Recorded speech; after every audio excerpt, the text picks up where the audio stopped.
Nobody cheers for the person who watched and did nothing. Think about every story you have ever heard about someone making a real difference.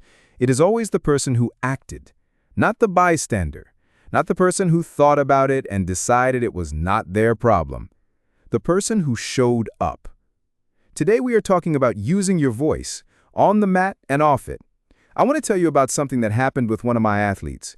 She had a stretch of time where some other kids were giving her a hard time in the hallway. Not anything you could easily report, just comments, looks, laughs at the wrong moment, the kind of thing that wears on you slowly.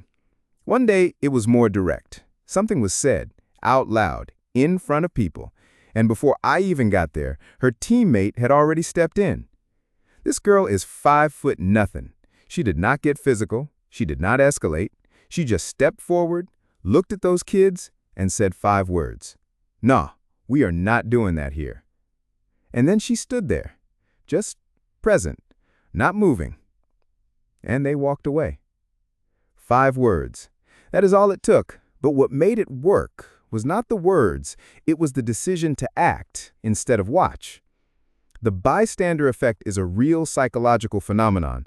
The more people are present when something bad happens, the less likely any one of them is to act, because everyone assumes someone else will handle it. Breaking that pattern takes a choice, a deliberate decision. I am going to be the one who does something. Here are 4 things you can do when you see someone being targeted. You can step in directly and say, "This is not okay." You can create a distraction to interrupt the situation. You can check on the person being targeted afterward and make sure they know you see them. And you can get a trusted adult involved, which is always the right call when you feel unsafe doing anything else. Off the mat, on the mat.